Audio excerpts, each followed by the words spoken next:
Bueno, muy buenas noches a todas y todos. Primero me disculpo a los que están desde temprano, tuve un error técnico por el pequeño atraso. Bueno, ya iniciando, como ya me presentó Alonso, soy Josy Calvo, soy biólogo, y también especializado en manejo de recursos naturales, y apasionado por el tema de la rehabilitación ecológica, que ahorita vamos a hablar bien de este tema de qué es la rehabilitación, que es muy diferente a la reforestación, otros términos que a veces se usan, y también apasionado de los ecosistemas naturales, o los ecosistemas urbanos. Prácticamente desde que hice mi tesis, me enamoré de ese tema, me quedé con esto y los últimos 6 años prácticamente he estado acá, y espero estar por muchos años más.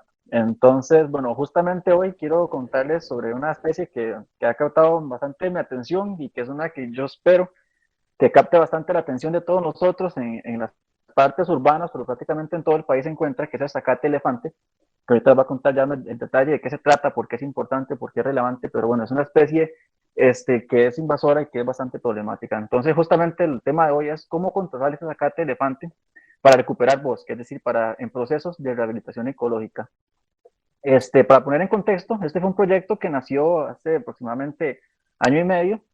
Ya veníamos, hay proyectos que ya vienen trabajando desde mucho antes. Este vino como a compilar un poco experiencias o a centrarlo más en el tema Zacate Elefante, pero iniciamos formalmente hace como año y medio gracias a una alianza entre varias instituciones, Fundación Ruta Naturbanas, que es la que represento el día de hoy, en alianza con la Compañía Nacional de Fuerza de Luz, con la Municipalidad de San José,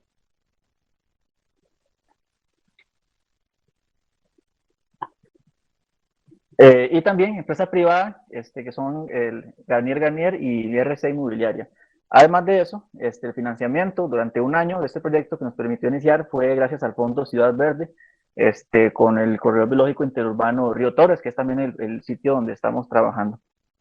Entonces, bueno, ¿por qué hacer todo un proyecto hoy, el día de hoy? ¿Por qué hacer toda una charla en torno a una sola especie que viene a ser el zacate elefante? ¿Verdad? ¿Por qué es tan relevante una sola especie?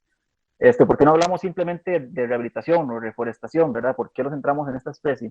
Y bueno, primero, justamente se trata de una especie que es exótica e invasora. Aquí hacer la diferenciación, ¿verdad? O los que tal vez no están familiarizados con los términos. Especie exótica son las especies que no son propias o nativas de un país o una región. Por ejemplo, en este caso, el zacate elefante es una especie que no es originaria de Costa Rica, sino que fue traída de África, para ser utilizada como prácticamente alimento para ganado. Entonces no es propia de nuestro país, pero una especie exótica también puede ser, por ejemplo, si hay una especie que es nativa del bosque seco en Guanacaste y la introducimos en el Valle Central o la introducimos en la zona sur de Costa Rica, pues también se considera especie exótica, ¿verdad? No solo a nivel de país, porque recordemos que las plantas conocen de su hábitat y no conocen de límites políticos. Entonces esto es una especie exótica, que muchas pues no tienen los mismos beneficios que tienen las especies nativas, por ejemplo. Y luego está el término especie invasora, que es cuando la especie es problemática a nivel ecológico. Una especie invasora generalmente son exóticas, pero también hay casos donde son especies nativas. Entonces, por eso es hacer importante la diferenciación. No todas las especies exóticas son tan dañinas. Las que son más problemáticas a nivel ecológico son las que se les conoce como invasoras. Este, entonces, justamente el zacate elefante viene a ser las dos. Es una especie que es exótica, pero también tiene un montón de impacto a nivel ecológico. Es una especie de amplia distribución, es decir, se encuentra en todo el país. Aquí estamos, bueno, está muy enfocado a lo que es el contexto urbano, el del gran área metropolitana, pero se puede extrapolar hasta cierto punto a otras zonas porque la planta está en todo el país, desde los 0 hasta los 2000 metros sobre el nivel del mar aproximadamente. Y bueno, justamente es uno de los pastos de nuestro país que crece más rápido y que es más alto. O sea, porque es más alto me refiero a que alcanza perfectamente, es fácil de identificar porque son zacates que alcanzan hasta 4 metros o un poco más de altura. Se diferencia porque tiene la floración es como esta que se ve en la foto, ¿verdad? Como este spice. Y eso, con el tamaño ya se diferencia también fácil. A veces es como azulado también algunas de las hojas y eso ayuda como a diferenciarlo. Y también es de los que crece más rápido a nivel de país y tiene una enorme tasa de propagación. Y esto es parte de la razón de por qué es tan problemática. Entonces, para visualizar un poco qué es el tema, por qué es tan problemático ese zacate en el país, imaginemos una planta que se especializó en crecer en quizá lo que es uno de los ecosistemas más hostiles a nivel climático, como lo es África. O sea, imaginémonos un sitio que literalmente está expuesto todo el tiempo a sequías, hay muy poco recurso hídrico la mayor parte del tiempo, hay incendios, a diferencia de acá, los incendios allá son naturales, son muchas veces son naturales, no como acá, que siempre son provocados, entonces está perfectamente adaptada al fuego. Tiene que enfrentar depredadores como elefantes, que de hecho el nombre de zacate elefante viene porque uno de sus principales depredadores son los elefantes. Entonces imagínense usted lo que es tener que crecer para competir con una manada de elefantes que se está comiendo todo el tiempo. Entonces, en un momento de la historia, a alguien se le ocurrió agarrar esta planta que claramente es muy resistente para poder crecer ahí, la trajo a Costa Rica para dársela ganado porque crecía muy rápido.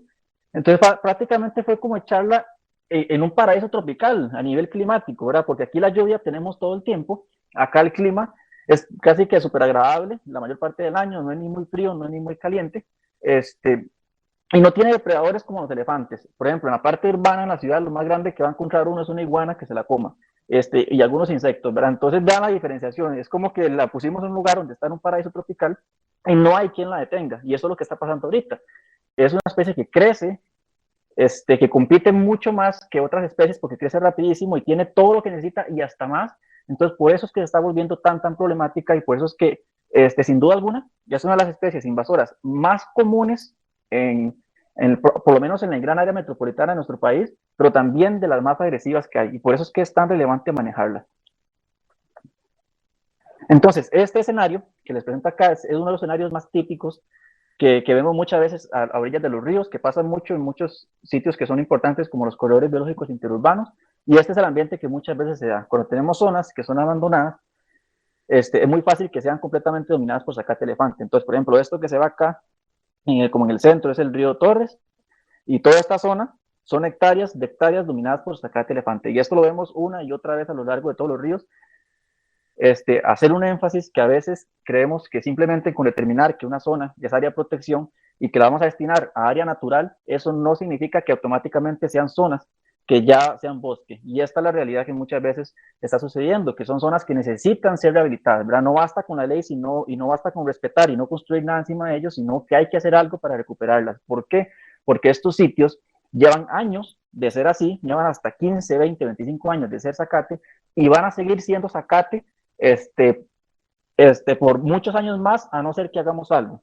¿Y qué es el problema con esto? Bueno, tiene un montón de problemas asociados, tanto a nivel ecológico como a nivel socioeconómico. Por ejemplo, a nivel ecológico, a nivel ambiental, provoca una pérdida de biodiversidad a nivel de ecosistemas. ¿Por qué? Porque estamos reemplazando un bosque nativo, en este caso un bosque premontano húmedo, por un zacate elefante. Entonces, claramente la disponibilidad de flores, la disponibilidad de frutos no va a ser la misma.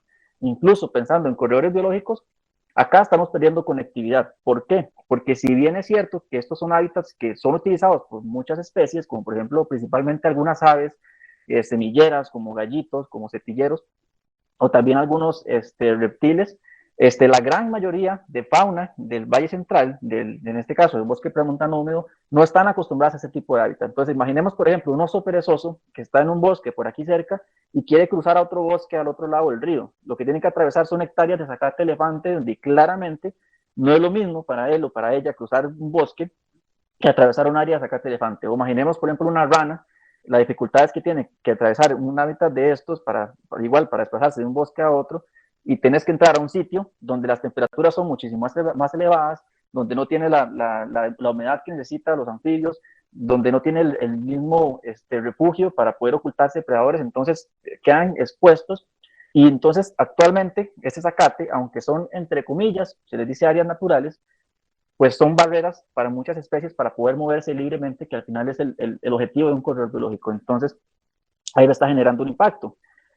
También, bueno, como les comentaba, el tema de conectividad, mucha diversidad que se pierde, el tema del agua, de nuevo, si lo comparamos con, por ejemplo, con los servicios ecosistémicos que tiene un bosque va a captar muchísimo más agua que la que está captando un pastizal, ¿verdad? Porque el bosque tiene procesos de captación del agua de la lluvia, tiene mayor infiltración, tiene mayor transpiración, mientras que con zonas que están invadidas por pastizales hay mucha más escorrentía y estamos perdiendo mucha agua que no se está infiltrando o que no está integrándose adecuadamente en los ecosistemas.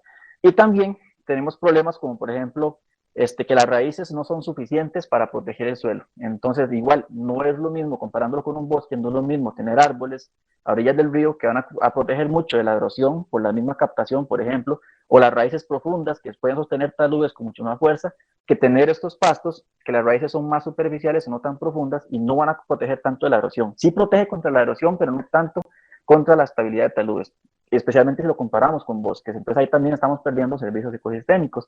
Pero también, además de todo eso, ¿verdad? Que ya es bastante y debería ser suficiente, tenemos otro montón de problemas socioeconómicos que lo hacen todavía peor y más problemático. Entonces, por ejemplo, tenemos el caso de los incendios, que es uno de los más problemáticos con esta especie, que hay sitios que casi que todos los años se ven afectados por incendios que todos son ocasionados. Como les decía, aquí en Costa Rica no tenemos incendios naturales, prácticamente no hay.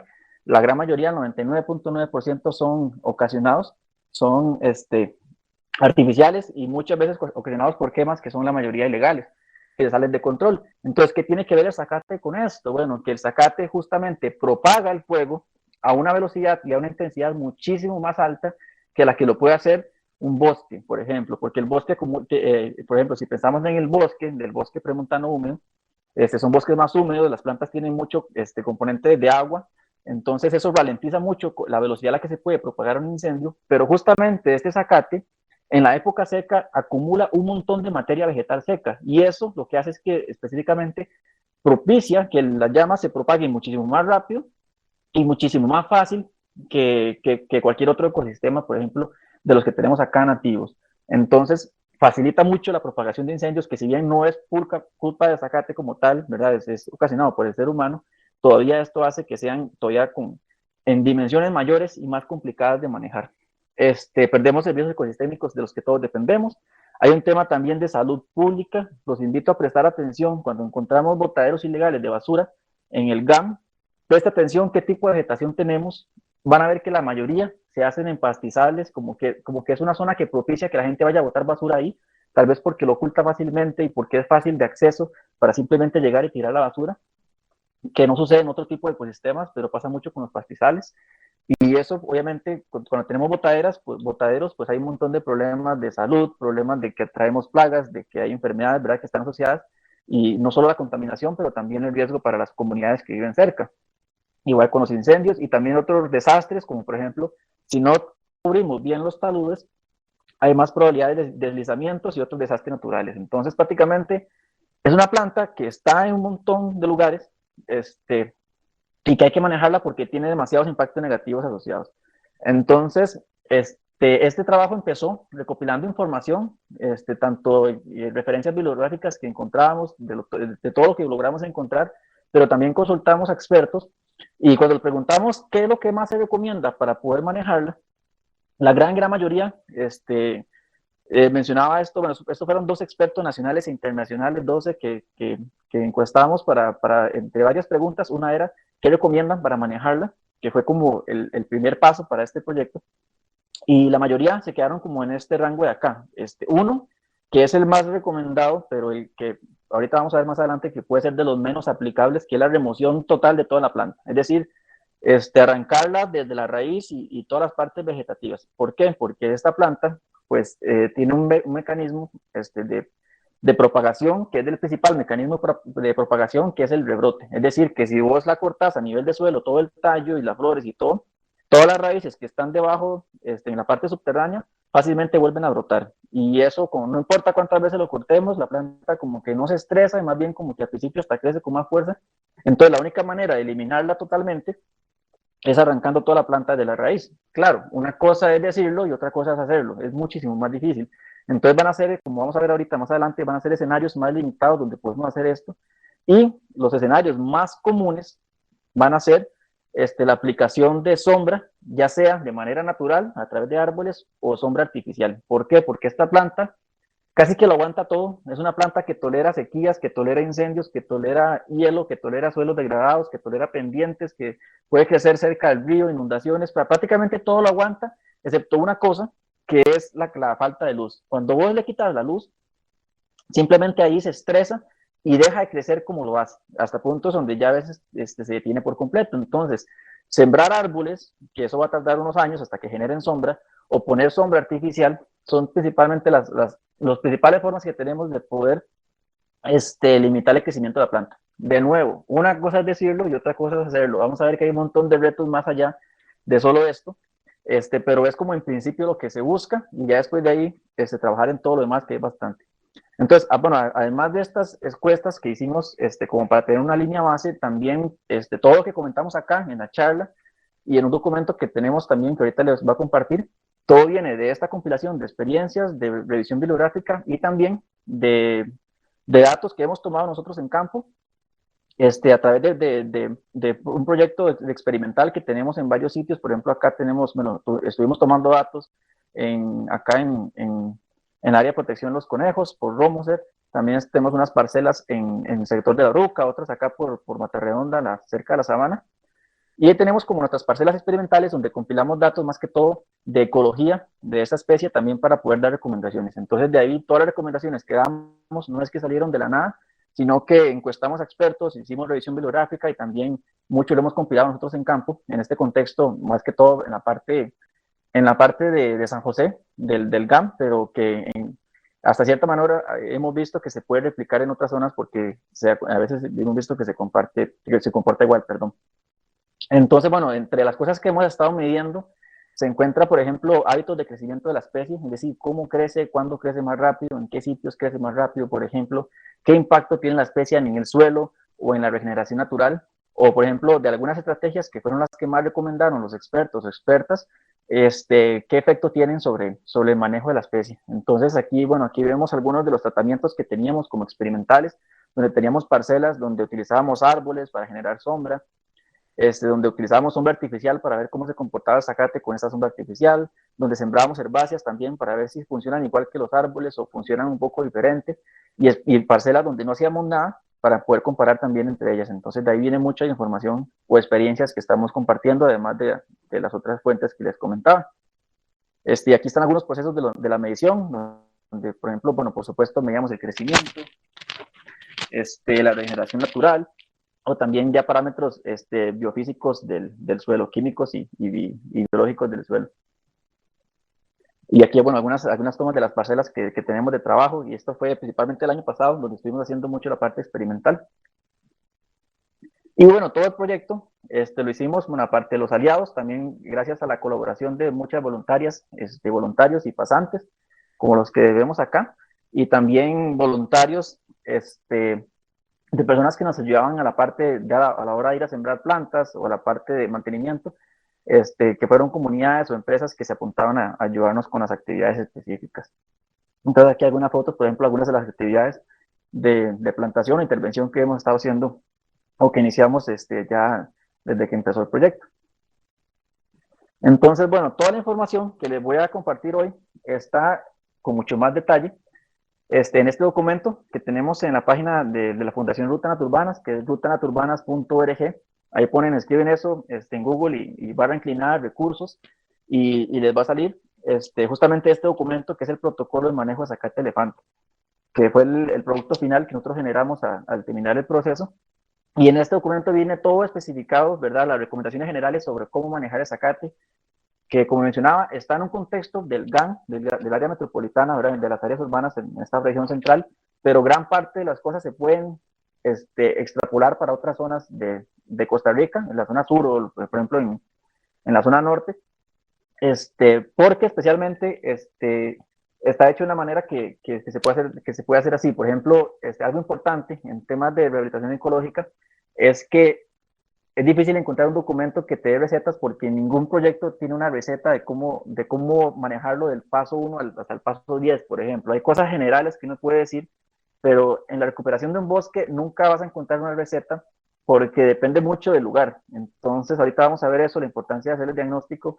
Siempre va a haber cosas diferentes que aplicar. Entonces, el documento está presentado de una manera que expone como los lineamientos generales y cómo llevar esos, aplicarlos al campo. Entonces, creemos que es de bastante utilidad, aunque está en una región central que se puede utilizar en otras zonas, por ejemplo. Y bueno, esto es como el contenido del documento, que los invito ya a leerlo, si estén interesados. Ahí viene desde la parte de ecología del zacate hasta un marco teórico de lo que es rehabilitación ecológica, marco legal también, porque a veces eso es importante saberlo, de que los que comentaba al principio, de que no basta con destinar zonas como áreas de protección, sino que a veces los propietarios desconocemos que los propietarios tienen la obligación de recuperar estas zonas, más allá de que si sea una mobiliaria, que si sea una empresa privada, que seamos nosotros con nuestra casa. Hay leyes desde las más generales, como que todos tenemos derecho a contar con un ambiente equilibrado y sano, y una zona en Bahía por Zacate Elefante no lo es, hasta leyes más específicas, ¿verdad? Donde se nos obliga a que el área de protección tiene que estar con cobertura boscosa, con cobertura arbórea, ¿verdad? Entonces tienen leyes que también son parte importante. Y luego, ya la parte ya de manejo, entonces ahí hablamos de los pasos generales, desde el diagnóstico hasta cómo hacer un diseño, cómo manejar específicamente el zacate, cómo realizar las plantaciones, ¿verdad? Y otras recomendaciones generales, hasta temas de presupuesto, que es algo importante también a tener en cuenta. Entonces, bueno, para entrar ya un poquito en detalle, el tema de la rehabilitación ecológica, ¿verdad? ¿Qué nos referimos cuando hablamos de rehabilitación ecológica y por qué no decimos reforestación o por qué no decimos otro proceso? Uno, porque sembrar árboles no es igual a rehabilitar. Es decir, no todo proyecto de que nosotros queramos recuperar un bosque va a ocupar plantar árboles. Plantar árboles es solo una del montón de estrategias que nosotros podemos utilizar para recuperar un bosque. Entonces es importante hacer la diferenciación. ¿Qué es rehabilitar o restaurar un bosque? Bueno, es básicamente cualquier cosa que nosotros hagamos intencionalmente para acelerar el proceso de regeneración natural de un bosque. Es decir, todo ecosistema tiene el potencial por sí mismo de recuperarse. El problema es que a veces hay barreras. Por ejemplo, una barrera de regeneración puede ser el zacate, que les comentaba, que mientras haya zacate elefante, el bosque no va a poder recuperarse porque simplemente no hay una planta nativa, un árbol nativo que pueda crecer tan rápido como lo hace el zacate elefante. Entonces, mientras esté el zacate elefante y no lo erradiquemos, el bosque no se va a poder regenerar por sí mismo. Entonces, en el momento que nosotros manejamos el zacate, ya estamos haciendo rehabilitación ecológica, sin necesidad de plantar árboles, que puede ser algo complementario y útil, pero ya esa acción como tal de intervenir el zacate ya es rehabilitar. Entonces, cuando nosotros hablamos de rehabilitar, podemos hablar, por ejemplo, de recuperar suelos, de manejar el zacate, de quitar incendios, porque a veces la barrera de que un bosque no se recupere es porque hay incendios todos los años. Entonces, solamente con eliminar los incendios es suficiente para que un bosque se recupere por sí mismo. Entonces, es otra estrategia. Entonces, todo este montón de actividades que pueden ser a veces muy intensivas o a veces más pasivas, en conjunto son las que conforman el concepto de rehabilitación. La diferencia entre rehabilitación ecológica o restauración ecológica, ahí sí es un poco más complicado. Normalmente, como no es el tema central de la charla, así como en resumen, normalmente cuando hablamos de zonas urbanas, hablamos de rehabilitación ecológica porque sabemos que son ecosistemas que están como más intervenidos y es mucho más difícil alcanzar un estado pristino de lo que era el bosque hace lo que fue 500 o 600 años atrás. Entonces, como no tiene ese objetivo tan puro, se habla de rehabilitación ecológica. Cuando hacemos actividades para recuperar un bosque casi que exactamente como era, hablamos de restauración ecológica. Pero en áreas urbanas, como eso es casi imposible de alcanzar, casi siempre hablamos de rehabilitación. Y lo que se busca con los dos en general es, como les digo, no solamente es tener árboles, porque si nosotros sembramos árboles y eso es todo lo que hacemos, el resultado final puede ser una plantación, pero es muy diferente, si prestamos atención, un bosque de una plantación. Son estructuralmente y biológicamente son sitios completamente distintos. Entonces, lo que se busca cuando nosotros queremos recuperar un bosque o cualquier otro ecosistema, ahorita estamos concentrados en los bosques, es tener un sitio que primero que sea saludable.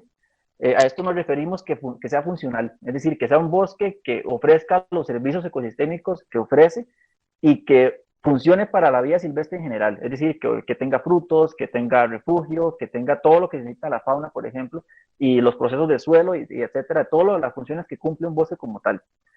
También se busca que sea íntegro, o sea, que tenga integridad. A esto nos referimos que sea tan parecido como sea posible al bosque que había anteriormente. Como les digo, cuando esto se alcanza casi que en su estado más puro, se habla de restauración ecológica.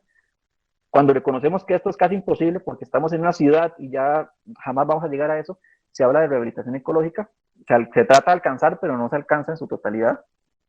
Y esto es como tratar de tener el bosque como si tomáramos una foto de lo que era antes y al final el resultado es esta foto, ¿verdad? Tal y como es. Y eso es importante porque cada bosque va a ser diferente.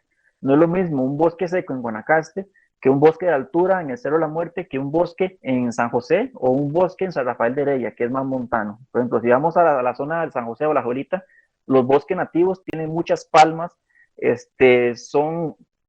hay como tres estratos bien definidos, hay una parte de herbáceas, otra parte de palmas, luego están los arbolitos, luego están los árboles grandes, pero si vamos a la zona montañosa de Heredia, por ejemplo, ya encontramos que no hay tantas palmas, pero hay más musgos, hay más orquídeas, hay más lianas, ¿verdad? Tiene una estructura muy diferente. Entonces, al final cada bosque tiene sus propias características y qué tanto logremos replicar eso, es qué tanto logremos alcanzar la integridad que tenía este bosque como era antes. Y este último punto que se busca alcanzar cuando hablamos de recuperar bosques es la sustentabilidad. Y eso es básicamente, en resumen, que sea un bosque que se valga por sí mismo, es decir, que no dependa de nosotros.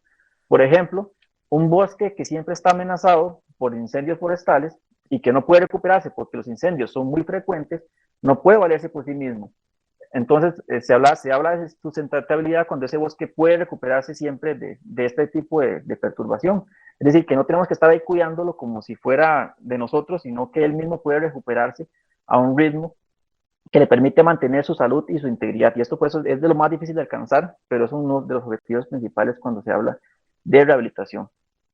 Entonces, ya conociendo eso, ¿verdad? Y eso básicamente en resumen es para establecer la importancia de que rehabilitar no es solo sembrar árboles, sino que es un montón de cosas más, y eso es lo que vamos a ver ahorita en los siguientes puntos, porque justamente ocupamos que sea un bosque que sea saludable, que funcione, que sea sustentable y otro montón de características más. Entonces, ¿qué conocemos en general sobre el zacate elefante, de su crecimiento en general? Bueno, por un lado, es un zacate que crece muchísimo, que crece muy rápido, más rápido que la mayoría de árboles nativos, si no es que todos los árboles nativos que tenemos acá. Este, por ejemplo, bueno, algo que encontramos que no es ninguna sorpresa, es que el zacate crece muchísimo más rápido en época lluviosa que en época seca. Casi crece el doble que en época lluviosa que en época seca. Entonces, obviamente esto no es ninguna sorpresa, pero solamente el de conocer esto o saber qué tanto crece ya nos permite tomar decisiones de manejo. Por ejemplo, en general, encontramos que el zacate crece aproximadamente de 80 centímetros a 1 metro en época lluviosa. ¿Qué quiere decir?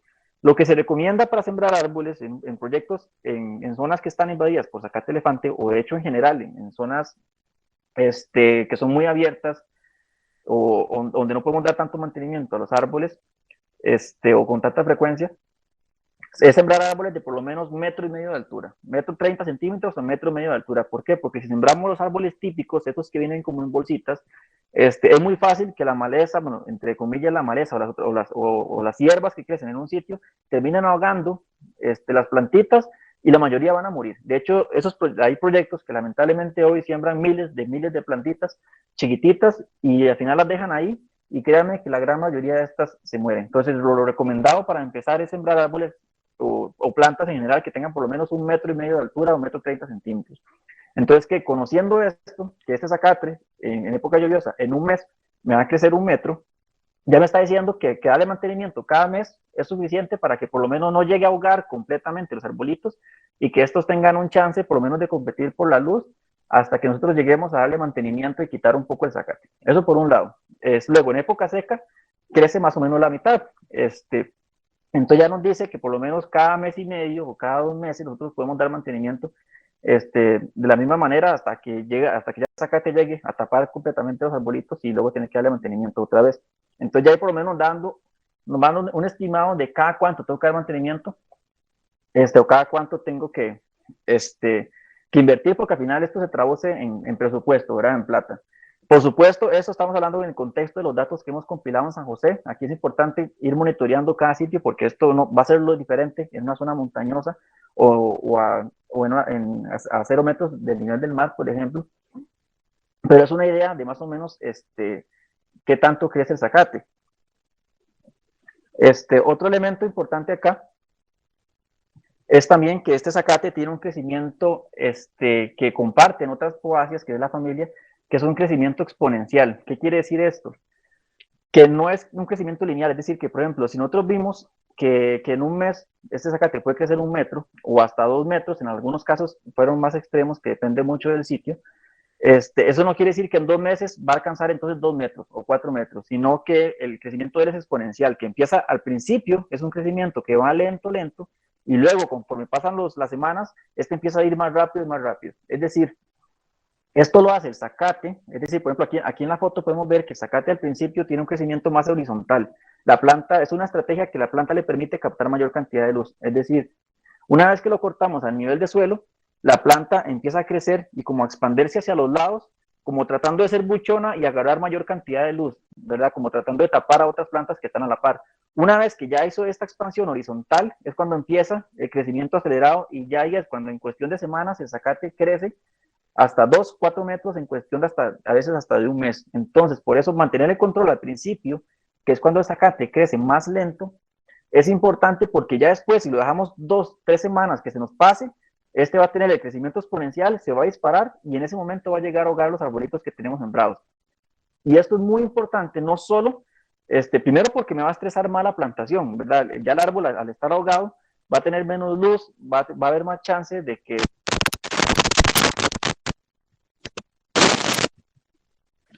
perdón, va a tener, una vez que el zacate está ahogado, va a haber menos chances de que compita bien por la luz o de que crezca bien, pero además de eso hay otro problema, que es que si yo estoy dándole mantenimiento a zacate mes y mes y lo mantengo en control, todo bien, pero si yo voy, por ejemplo, si voy un mes y encuentro el zacate que tiene como 1 metro y yo digo, aguanta un poquito más y lo dejo otro mes y voy al siguiente mes, ese zacate no va a tener 2 metros, sino que tenga hasta 3 metros. Y en ese punto va a ser no solo muchísimo más difícil controlarlo, sino que va a ser incluso muchísimo más caro. Y eso es algo también sumamente importante, el tema del presupuesto, que lo va a estar repitiendo un montón de veces en la charla. Cuando uno cotiza con una empresa o con cualquier operario que vaya a cortar el zacate, te van a cobrar un precio, si el zacate tiene menos de 1 metro de altura, y te van a cobrar un precio que prácticamente es el doble si el zacate tiene más de 1,5 metros de altura. Entonces, el hecho de mantener un mantenimiento constante nos va a permitir mantener el presupuesto más bajo y si lo dejamos que se pase por no estar dando el control adecuado, el presupuesto se nos va a disparar y eso puede hacer que aumente considerablemente todos los gastos que tenemos que hacer, especialmente si es en pendiente todavía más caro controlar el zacate. Entonces, solamente con conocer cuánto crece y en qué época crece más, ya nosotros podemos saber cada cuánto tenemos que darle mantenimiento y cómo prevenir que se nos dispare, por ejemplo, el crecimiento y tener que invertir un montón en presupuesto.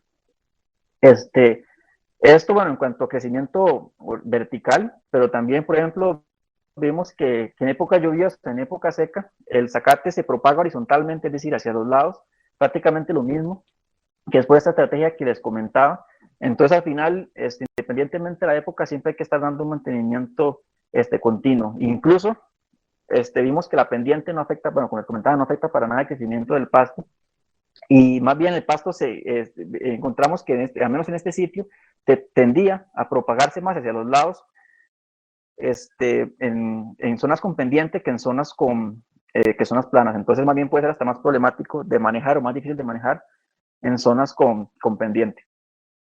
Otra cosa que encontramos es con la regeneración natural. Entonces, si bien, por ejemplo, encontramos que el zacate, que es igual en pendiente que en zonas planas, no así fue cuando estamos viendo qué tipo de regeneración natural había. Por ejemplo, en cualquier sitio, siempre van a colonizar, una vez que usted corta zacate, siempre van a colonizar plantas nativas como arbolitos, herbáceas y otras plantas nativas que van a tratar de alguna manera competir con el zacate.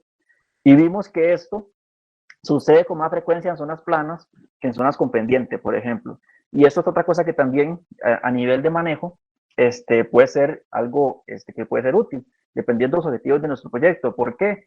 Porque eso quiere decir que zonas planas tienen mayor potencial o podrían tener mayor potencial de regeneración que zonas con pendiente.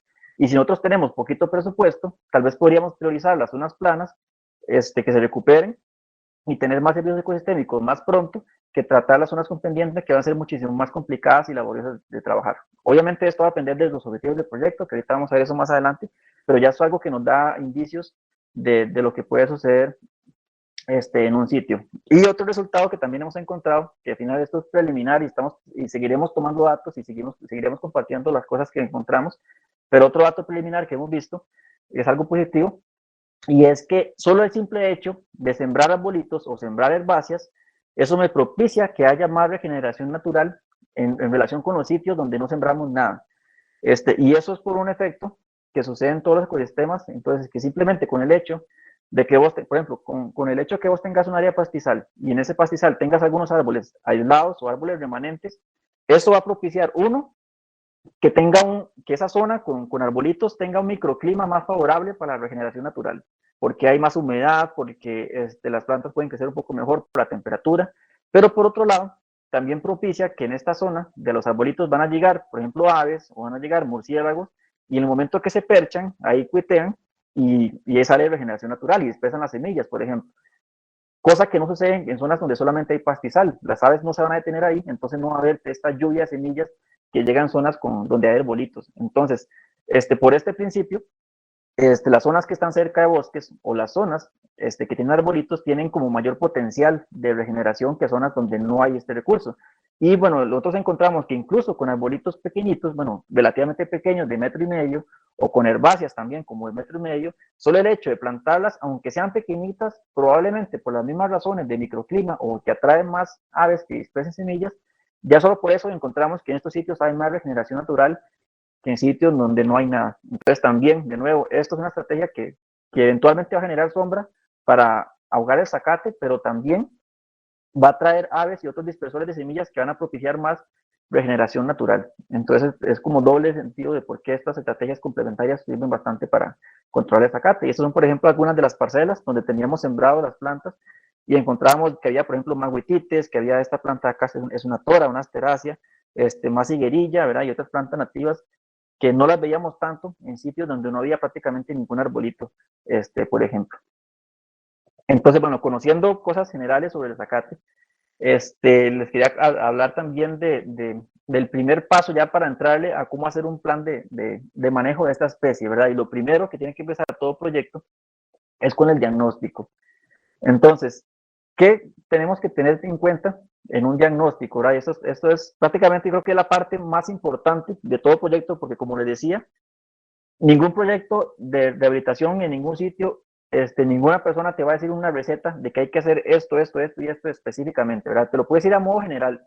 ¿Por qué? Porque al final todo va a depender de las características biológicas y económicas de nuestro sitio, que al final es lo que vamos a tomar en cuenta en el diagnóstico. Entonces, por ejemplo, eh, dentro de las cosas que podemos evaluar en un diagnóstico, obviamente va a haber limitaciones.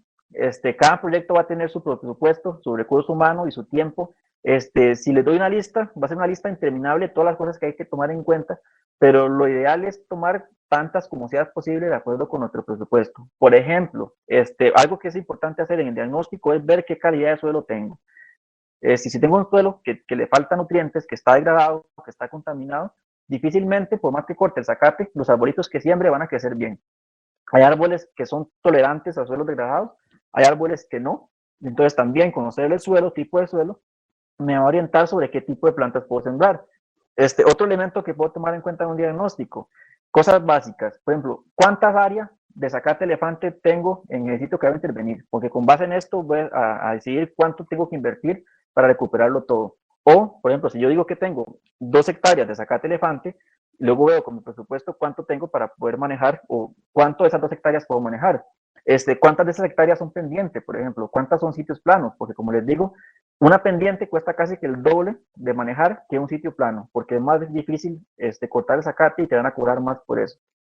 Otro elemento que puedo tomar en el diagnóstico, ¿cuántas zonas de zacate elefante están cerca de bosques o cuántas zonas tienen arbolitos aislados en relación con las zonas que están completamente dominadas por zacate?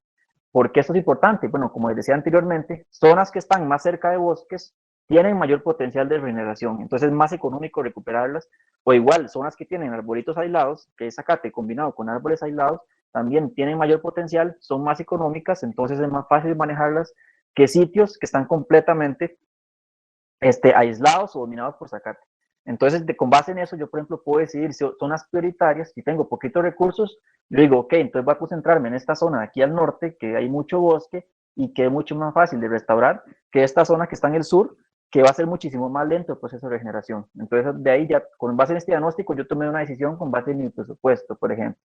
Pero también esto va a depender mucho del enfoque de mi proyecto, porque tal vez mi proyecto no se enfoca no es tanto por los recursos, sino que mi prioridad es recuperar el bosque ribereño. Entonces, en ese sentido, mi prioridad va a ser recuperar esta zona sur, que aunque es más difícil, es la zona que le falta mayor conectividad biológica, entonces yo me voy a concentrar acá. Pero entonces, con base en el diagnóstico y con todos esos datos que yo voy recopilando, es como que yo hago el diseño y aquí voy a tomar las decisiones. O sea, no hay una opción correcta, una opción incorrecta, sino que todo va a depender de los recursos que yo tenga, de lo que esté sucediendo en el sitio y de cuáles sean los objetivos de mi proyecto. Pero por eso es importante el diagnóstico. Otra cosa que es importante en un diagnóstico, que también es difícil, una cosa es decirlo y otra cosa es hacerlo, pero es involucrar también la parte social. Por ejemplo, si tengo comunidades, si tengo empresas privadas que están cerca, eso también es muy importante cuantificarlo porque me va a permitir identificar un montón de riesgos o de cosas potenciales que yo puedo aprovechar para mi proyecto. Por ejemplo, ¿qué tipo de riesgos? A veces yo tengo una zona que está en Bahía por Zacate Elefante, yo no conozco nada de esa zona, y con el simplemente hecho de ir a preguntar a personas de una comunidad que conocen de este lugar, ya vos puedes saber, por ejemplo, si ese sitio tiene incendios todos los años, si la zona que yo voy a sembrar en el río se inunda, si es una zona de inundación o no, porque a veces también sembramos toda la orilla del río, pero resulta que en época lluviosa todo se inunda y pierdo todos los arbolitos. Las personas que viven cerca pues conocen ese tipo de información. También puedo identificar con las comunidades, por ejemplo, si esa zona tiene problemáticas a nivel social, por ejemplo, si hay personas que ingresan y que se pueden robar materiales. Hoy en día se roban casi que todo lo que uno use en los proyectos, hasta se roban los arbolitos, y eso ha pasado en zonas urbanas, que uno siembra árboles, por ejemplo, siembra un roble de sabana, y hasta eso se roban para llevárselo a otro sitio, porque es un árbol que a cierto tamaño pues ya es bastante caro y bastante ornamental, entonces hasta eso se llevan.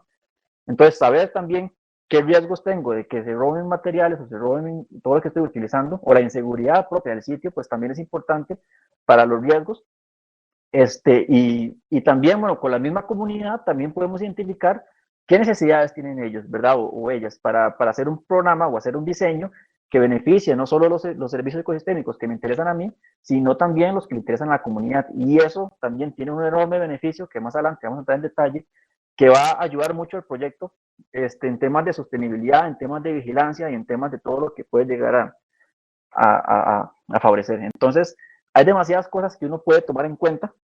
En el documento viene como más en detalle, pero por ejemplo aquí algunos ejemplos que les comentaba, ¿verdad? Que si es con pendiente, que son zonas planas, que si está cerca de bosque, que si está lejos de bosque. El tema del acceso, también el acceso es sumamente importante porque, por ejemplo, en este caso de acá, esto es esta imagen de aquí es en la finca Esquivel, que queda en el sector de La Oruca, que es la que nosotros hemos uno de los sitios que estamos trabajando. Y acá prácticamente hay un solo acceso o un principal acceso para rehabilitar, que es por la Plaza de Deportes de La Oruca. De la Plaza de Deportes de La Oruca a llegar a los sitios que estamos interviniendo son por lo menos 500 metros. Y esos 500 metros, cuando vos estás trasladando árboles que miden 1,5 metros de altura, cuando tienes que llevar sacos de abono, cuando entras con maquinaria como tobagaña, se sienten, y más cuando es en pendiente, ¿verdad? Ahí se ve la complejidad de manejar un sitio de estos. Entonces, el tema de qué tanta distancia hay del acceso hasta el punto que rehabilitar también me va a permitir a mí decir cuáles son sitios que puedo manejar, que son prioritarios, o cuáles son los otros sitios donde tengo que buscar otra estrategia. Por ejemplo, aquí, si pensamos en el sector oeste, ya aquí no hay un acceso como tal, y si quiero rehabilitar estas áreas que pueden ser prioritarias, tendría que buscar con alguna comunidad o con alguna empresa privada un acceso adicional que me va a permitir a mí reducir costos, porque de nuevo, solamente este recurso humano y recurso de tiempo y recurso económico de trasladar los árboles hasta un sitio puede salir bastante caro. Y la época lluviosa, que es la única época que podemos sembrar, pasa rapidísimo. Esos 4 o 5 meses que tenemos a veces pasan rapidísimo porque la logística de estos proyectos es bastante grande o puede ser bastante grande. Y si a eso le sumamos que a veces en la época lluviosa lo que tenemos de horario efectivo de trabajo es como una mañana, porque ya en la tarde está lloviendo y no podemos hacer nada, créanme que los días se sienten y por más que nosotros queramos intervenir en zonas que están muy lejanas, si no tenemos mucho recurso humano o mucho recurso económico, va a ser bastante complicado. Entonces, el diagnóstico, tanta información como podamos compilar, al final nos va a ayudar a hacer como un esquema donde nosotros pongamos, ok, tenemos todas estas condiciones, yo tengo estos recursos y esto es lo que puedo hacer o lo que no puedo hacer. Porque estrategias habrán un montones, habrán unas que son muy efectivas pero son muy costosas y habrán otras que son menos efectivas o más lentas pero son menos costosas y se ajustan a mi presupuesto. Entonces al final esto es lo que yo voy a utilizar para hacer todo mi diseño. ¿Qué se recomienda? Una vez que yo tengo mi diagnóstico, entonces, ¿qué se recomienda en general para erradicar el pasto elefante o sacato elefante? Bueno, realmente depende de muchas cosas, pero en general, bueno, por supuesto que depende de mis recursos, depende de mi terreno, de mi diagnóstico, pero en general, como les comentaba al principio, hay tres estrategias de erradicación de zacate elefante que son como las más recomendadas. La primera puede hasta que la de eliminar toda la planta, es decir, sabemos que la planta si la cortamos a nivel de suelo va a volver a rebrotar como si nada. Entonces, ¿qué pasa si la cortamos simplemente de las raíces y que no vuelva a crecer? Ok, tiene mucho sentido, es muy efectivo, pero de nuevo, una cosa es decirlo y otra cosa es hacerlo. Hacerlo es muy complicado y yo creo que esta estrategia realmente va a ser funcional cuando tenemos un escenario muy específico con requisitos muy específicos. ¿Qué tipo de escenario? Por ejemplo, esto lo recomiendo cuando tenemos terrenos que son pequeños. Por ejemplo, si tenemos 4.000 metros cuadrados, definitivamente es mejor invertir mucho al principio para poder cortar todo el zacate y luego quitamos las raíces y aramos bien el suelo y quitamos todo de removemos toda la materia vegetal que quedó y ahí sembramos y difícilmente el zacate va a volver a colonizar como antes. A veces tenemos terrenos que son más grandes, por ejemplo, digamos, no sé, tenemos un terreno de 1 hectárea, pero tiene condiciones específicas, por ejemplo, que es una zona plana, que es una zona que está acceso a la calle. Digamos que yo como proyecto tengo bastantes recursos, entonces una alternativa viable en ese escenario es, yo sé que es muy costoso hacer eso con recurso humano, pero a veces simplemente con cortar el zacate y meter ahí un bajo o meter una maquinaria pesada y que are todo el suelo y que quite toda el zacate que está en la parte subterránea, ya con eso, después simplemente voy a sembrar y solucionado. Pero ¿qué ocupo? Bueno, ocupo que el sitio sea accesible, que sea plano. Entonces también es otro escenario que se puede cumplir, pero la mayoría de veces cuando estamos manejando zacate lo que tenemos son terrenos como estos, terrenos que son muy extensos, que es demasiado caro realmente pensar siquiera en eliminar todas las plantas de aquí hasta la parte subterránea y que tenemos pendientes muy altas, entonces ya eso me limita la posibilidad de meter un montón de recursos humanos que no va a dar abasto para cortar, para quitar toda la planta, ni mucho menos podemos meter maquinaria en zonas con pendiente porque es imposible. Entonces va a ser como casos muy específicos donde podemos aplicar esta estrategia. Para el resto, las más comunes, las más frecuentes, va a ser simplemente tener mucha paciencia y mucha constancia para simplemente cortar el zacate a nivel de suelo y luego complementar siempre con plantaciones y o con sombra artificial para que crezca la vegetación, que al final va a ser la que va a dar la sombra y me va a eliminar a largo plazo o a mediano o largo plazo el zacate. ¿Qué pasa con el tema de los herbicidas o las plantaciones extensivas, verdad? Porque casi siempre lo que se busca es tener plantaciones como islas. Bueno, ¿por qué no recomendamos herbicidas? Porque esto es lo que la gente principalmente nos dice, que por qué no utilizamos herbicidas. Lo que se recomienda mucho con esto es el típico, el Roundup, glifosato, que es cancerígeno, que sirve hasta cierta medida, pero ¿por qué no se recomienda? Bueno, por las razones obvias que nosotros no lo recomendamos tanto, o que recomendamos principalmente las otras, es decir, que la mayoría de herbicidas son muy fuertes, que tienen un impacto en el ambiente, que es cancerígeno, que es peligroso, ¿verdad? Que es como contraproducente utilizarlos. Hay otras razones que también en la mayoría de casos no se recomiendan. Por ejemplo, pensemos en un escenario como este, que es de los más comunes en sitios que se ocupan ser restaurados y manejados con zacate elefante. Tenemos un terreno que es muy grande, tenemos un terreno que tiene muchas pendientes. Lo primero que hay que reconocer con este sitio es que no se recomienda hacer plantaciones extensivas cuando yo quiero quitar el zacate elefante. ¿A qué me refiero? Que no es recomendable que yo diga, por ejemplo, aunque tenga mucha plata, no es recomendable que yo corte todo el zacate y que llene cada uno de los rincones con arbolitos en todo el área, digamos que las 5 o 10 hectáreas de zacate que lo llene con arbolitos. ¿Por qué no se recomienda? Bueno, en primer lugar, porque es demasiado trabajo. Esto a nivel logístico es bastante complicado. En segundo lugar, es porque son sitios que muchas veces son zonas vulnerables y son zonas con mucha pendiente. Cuando en el momento que nosotros cortamos todo el zacate y queremos plantar árboles, hay que recordar que este suelo que está con zacate, que está generando un poco de control de erosión, me va a quedar completamente desnudo. Y los árboles, para que puedan controlar la erosión, va a tomar un par de años para que se desarrollen las raíces. Entonces va a tener un momento un par de años o 3 años de mucha vulnerabilidad, donde vamos a dejar los suelos completamente expuestos a erosión, a taludes, y también le vamos a quitar hábitat a muchas especies que viven acá, como por ejemplo muchas aves como los semilleros. Entonces acá en ese sitio, por ejemplo, que tenemos el río en la zona baja, que es una zona vulnerable, si nosotros cortamos todo el zacate y dejamos todo el suelo completamente desnudo, aunque sembremos árboles, aquí vamos a tener un impacto bastante alto a nivel ecológico. Entonces no se recomienda tampoco por ese caso. Entonces lo que se recomienda cuando tenemos áreas muy grandes es siempre hacerlo de forma paulatina, es decir, sembrar, por ejemplo, yo priorizo un sector aquí en la zona este y otro sector en la zona norte, y hago una parcela aquí como de 5.000 metros cuadrados, una hectárea, y otra parcela aquí también parecida, y el resto lo dejo así, porque es mejor tener eso a dejar el suelo completamente expuesto y en zonas completamente vulnerables. Entonces siempre se recomienda hacerlo de forma paulatina, porque si no el impacto ecológico y la inversión que tengo que hacer fácilmente se me puede salir de las manos y lo que estoy haciendo perfectamente puede ser contraproducente. Entonces, ¿qué tiene que ver eso con los herbicidas? Entonces, planteemos que ya decidimos que vamos a trabajar esta zona haciendo islas o haciendo plantaciones núcleo, como en zonas prioritarias. ¿Qué pasa si yo tengo mi plantación aquí en el sector este y otra plantación en el sector oeste? Digamos que yo, para evitar o para reducir los costos, en vez de chapear toda esta zona, lo que hago es llegar y llenarlo todo de glifosato, igual con el sector oeste. Bueno, uno, que ese glifosato perfectamente puede terminar en el río, que es una zona donde, bueno, si bien ese es el río Torres, aquí hemos visto que habitan peces, que habitan ranas, que habitan garzas, que habitan tortugas y un montón de animales que son vulnerables, en primer lugar. Segundo, planteemos el escenario de que no es una zona vulnerable y yo lleno todo esto de glifosato.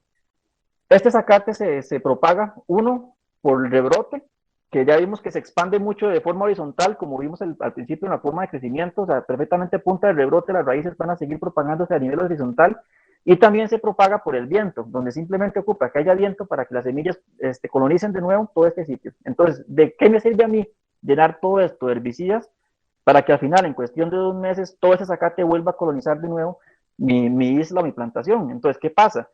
Termino en un círculo vicioso donde tengo que aplicar otra vez herbicida, y al mes tengo que aplicar otra vez herbicida, y termino aplicando una y otra vez para terminar nada más degradando completamente el suelo, y terminamos destruyendo un suelo donde los árboles ni siquiera van a crecer bien porque estamos matando toda la microbiota que vive ahí. Entonces, ni siquiera es una estrategia que, además de ser contraproducente, ni siquiera va a ser tan efectiva cuando tenemos escenarios como estos. Entonces, para no satanizar el tema del herbicida, yo creo que es viable cuando no tenemos muchos recursos para estar dando mantenimiento, cuando tenemos un sitio que es pequeñito, cuando tenemos un sitio que no está con zonas ambientalmente frágiles o vulnerables, y cuando nuestros recursos son limitados. Pero la mayoría de escenarios como estos de acá, definitivamente no lo vemos como una opción viable, sino que realmente hay que hacerlo a punta de paciencia y trabajo, que es cortar el zacate, sembrar árboles y hacer mantenimiento continuo una y otra vez, por las razones que les comentaba. Entonces, otra pregunta que también es importante a nivel de manejo de zacate es, por ejemplo, qué hacemos con los restos de zacate. Entonces aquí tenemos otro escenario donde, por ejemplo, tenemos acá esta plantación, tenemos el zacate, lo cortamos, entonces todo este resto vegetales que quedan en el suelo, una pregunta común es qué hacemos con esto. ¿Lo quitamos completamente del sitio o lo dejamos en el sitio? Como les voy a repetir un montón de veces en la charla, esto realmente la respuesta correcta es depende. ¿Depende de qué? Bueno, depende de nuestro proyecto y depende de nuestro diagnóstico, tanto del sitio como nuestro presupuesto. ¿Por qué? Bueno, ¿qué ventajas tiene, por ejemplo, si yo decido dejar todo el zacate en el sitio? Digamos que yo en vez de trasladarlo a otro lugar, yo todo lo que corto lo dejo ahí. Bueno, ventaja uno, es más barato, porque definitivamente si vos contratas operarios para que corten el zacate, tienes que pagarles más para que agarren el zacate y vayan y lo boten quién sabe dónde, y tienes que buscar un lugar también donde puedas dejarlo sin que genere problemas. Entonces, es mucho más barato dejarlo en el sitio. Uno. Dos, me genera más humedad. Si tienes arbolitos sembrados y tienes una zona que tiene problemas de déficit hídrico en la época seca, definitivamente con dejar el zacate ahí, ya eso va a permitir conservar un poquito más de humedad en el suelo y le puede permitir a los árboles sobrevivir un poco mejor en la época seca.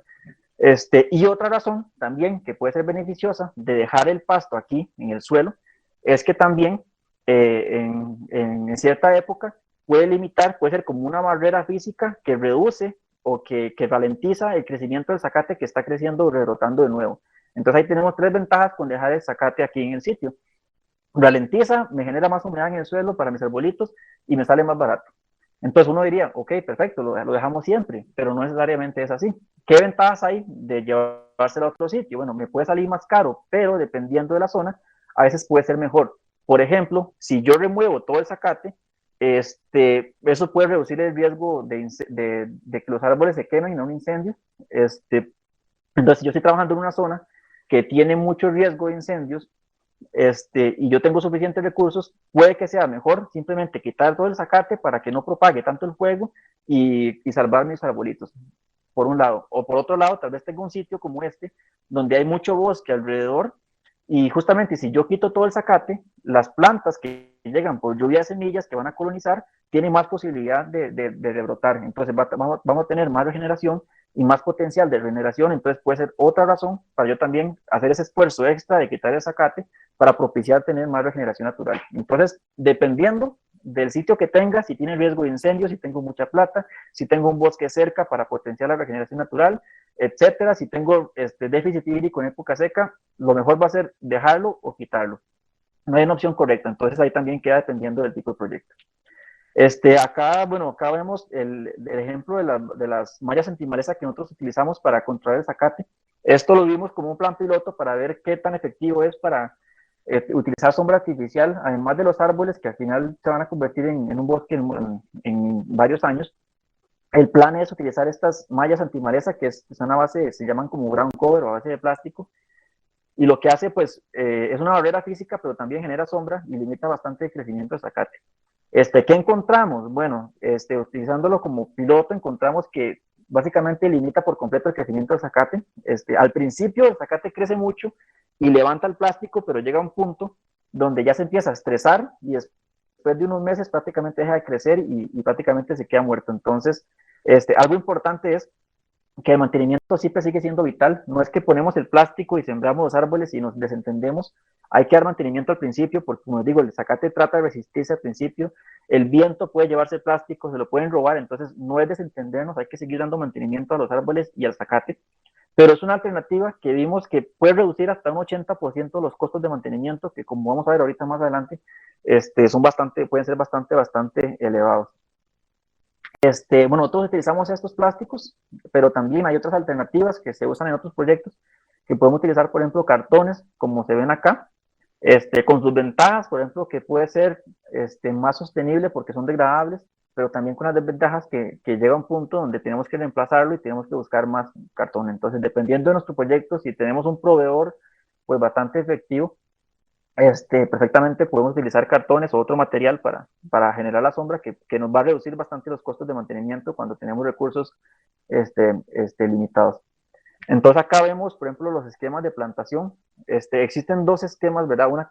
Uno puede ser hacer una plantación total de sitio, o lo que les comentaba, que es lo más recomendado, que es hacer plantación por núcleos o islas. Entonces, bueno, si volvemos aquí a la imagen anterior, la plantación total es como les decía, que yo corto todo el zacate en todas las hectáreas que voy a manejar y todo lo lleno de arbolitos, ¿verdad? Cada 3 por 3 metros o 4 por 4 metros, todo lo lleno de arbolitos. Como les digo, eso es muy costoso y no es lo más recomendado, y lo que más se recomienda es hacerlo como en islas. Es decir, yo hago una isla de 15 por 30 metros, ¿verdad? O de una hectárea o de un tamaño más pequeñito, y esa es la área que me concentro para cortar el zacate y para llenarlo de arbolitos, que por un lado tiene la ventaja de que es más económico. Es cierto que dura un poco más en recuperarse, pero por otro lado también tiene la ventaja de que se ha visto que puede ser mejor para la recuperación del ecosistema. ¿Por qué así?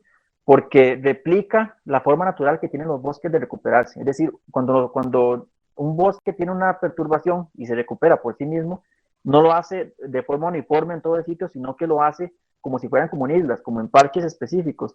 Y esto, bueno, ya sabemos que replicar lo que hace la naturaleza, pues la naturaleza es sabia, y justamente se ha visto en varios proyectos que cuando nosotros sembramos en islas, una ventaja que tiene es que los sitios que se recuperan suelen ser más diversos en cuanto a vegetación que los sitios que se intervienen con puras plantaciones como totales, porque generalmente las plantaciones tienen también poquitas especies o no muchas en comparación con lo que hay en un bosque. Entonces lo que recomendamos es normalmente hacer como islas, especialmente cuando tenemos terrenos grandes. Si es un terreno pequeñito, pues hacer toda la plantación total, pero cuando son terrenos grandes, hacerlo como en núcleos o islas y complementarlo, si lo ven adecuado, si los recursos tal vez no son tan amplios, complementarlo con alguna barrera de luz artificial, como intercalando, por ejemplo, hacemos una hilera de árboles y luego ponemos alguna malla para no tener que dar mantenimiento a esta zona y así vamos como intercalando para tener una zona como mixta, por decirlo así. Y también, bueno, la selección de los sitios, recordar que siempre si sembramos cerca de bosques o en zonas que tienen árboles aislados, pues puede hacer que mis sitios se recuperen más rápido y es otra ventaja. ¿Qué especies sembrar?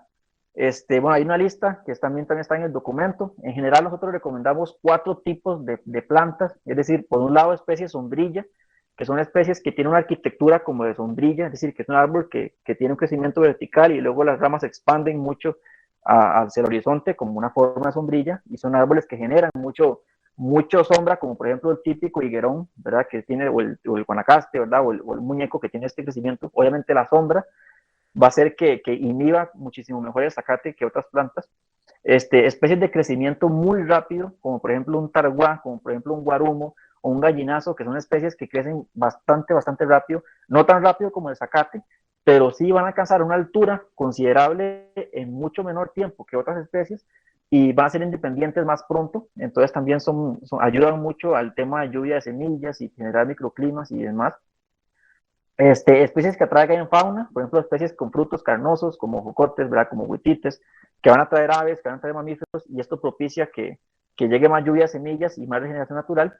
O también herbáceas en algunos casos específicos. ¿Por qué herbáceas? Bueno, porque a veces tenemos terrenos que tienen pendiente muy elevada, o tenemos sitios que el espacio es limitado, entonces no podemos sembrar árboles muy grandes. Entonces acá lo que se recomienda justamente es como sembrar herbáceas que no me generan mucho peso en el talud, pero que también son adecuados como para espacios reducidos. Entonces hay algunas herbáceas que también son como recomendadas. Ya entrando ya como etapas finales, lo que es mantenimiento y monitoreo. ¿Qué tanto debo mantener? Por ejemplo, acá si hablamos de la chapia, como les comentaba, normalmente nosotros hemos visto que una vez al mes en época lluviosa y una vez cada mes y medio o 2 meses en época seca nos ha funcionado, pero de nuevo, esto va a variar mucho en cada sitio. Entonces aquí el estar vigilando es vital, las primeras etapas de nuestro proyecto, y va a depender también de que si hay fenómeno del niño, fenómeno de la niña, un montón de cosas, de la calidad del suelo. Entonces, hay como una base que puede ser esta que les digo, pero siempre es bueno como dar una vigilancia específica en cada sitio para poder después encontrar el patrón que nos sirva. El tipo de mantenimiento, aquí puede haber 2 tipos, ya sea limpiar todo el terreno que nosotros estamos plantando o hacer solamente rodajes en las plantas que sembramos. De nuevo, no hay una respuesta correcta o incorrecta, cada una tiene sus ventajas o sus desventajas.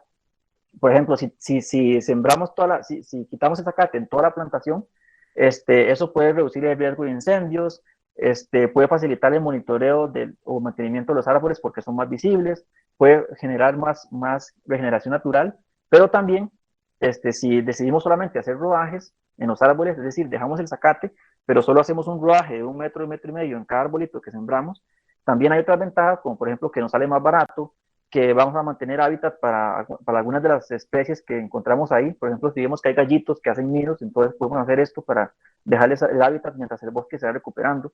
O si vemos que es un sitio con mucha pendiente, podemos hacer esta estrategia para no quitar el zacate y dejar el suelo desnudo. Entonces, lo que decidamos depende de nuestro contexto y nuestro presupuesto, como siempre. Y la duración del mantenimiento y monitoreo, también las experiencias nos han dejado de nuestros aliados, de lo que nos han contado ellos, es que normalmente un proyecto de estos tienes que invertir por lo menos de 4 a 6 años de mantenimiento. Entonces, siempre que tengamos un proyecto, además de ver el presupuesto que tenemos, hagamos una proyección de cuánto tenemos para dar mantenimiento, porque si no damos mantenimiento por lo menos por 4 o 5 años, créanme que el proyecto tiene una enorme probabilidad de fracasar y todo lo que hagamos al principio puede valer para nada. Entonces, siempre cuando tenemos un proyecto, hagamos esta proyección de cuánto cupo para por lo menos darle mantenimiento 4, 5 o hasta 6 años, dependiendo del sitio, por supuesto, como les comentaba, sembrando árboles como los que recomendamos, que crecen rápido, ¿verdad? Que eso va a facilitar bastante. El abono en época seca puede ayudar mucho a proveer humedad. Y también otra cosa que recomendamos es, por ejemplo, cuando, bueno, los árboles, marcarlos bien para que se vean cuando está haciendo las chapias. Y también, como esto se suele manejar como togaña, una práctica bastante buena es, antes de entrar con la maquinaria, es que una persona vaya y haga los rodajes en cada uno de los arbolitos sembrados. Porque vean que aquí, por ejemplo, este es un terreno que cortamos todo a nivel de suelo, sembramos y así se ve después de un mes. Entonces vean qué fácil desaparecen los arbolitos a pesar de estar marcados con cinta. Entonces, mandar a alguien para que haga rodajes antes de que entre la motoguadaña puede evitar que haya muchas cortas accidentales.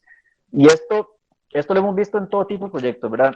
Independientemente de qué tan cuidadosa sea la persona, de qué tan considerada sea, créame que siempre van a haber un montón de cortas accidentales. ¿Por qué? Porque, bueno, hay que ver el lado humano de ese tipo de actividades y cuando vos entras con una motobaña que es súper pesada y estás en un terreno con pendiente y está haciendo mucho sol y lleva uno como 4 o 5 horas ahí, créame que cualquier persona, por más considerada que sea, va a llegar a un punto donde va a dejar de ver muchos de los árboles. Entonces, hay muchas cortas accidentales, entonces este tipo de prácticas, marcarlos bien, hacer los rodajes antes de entrar con la motobaña, ayuda mucho a disminuir este impacto de la corta, entendiendo que puede haber un riesgo ahí humano importante que siempre se va a dar en todo proyecto.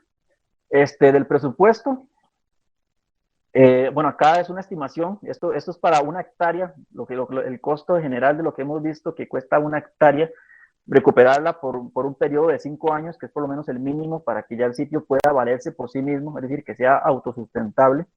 Y como pueden ver, van a dar en un mínimo de por lo menos unos 10 millones de colones, una hectárea a 5 años. Entonces, vea que es un costo considerable, ¿verdad? No es solamente llegar, sembrar árboles, nos olvidamos del proyecto y dejamos ahí. O sea, por lo menos ocupamos unos 10 millones mínimo para sembrar, para darle mantenimiento y para que ese sitio ojalá se pueda recuperar o que tenga bastantes posibilidades de ser exitoso. Algo también importante acá con el mantenimiento es que vean que, por ejemplo, como les digo, son 5 años y en los casos más convencionales, el mantenimiento llega a representar casi que entre un 50 hasta un 75% del costo total del proyecto.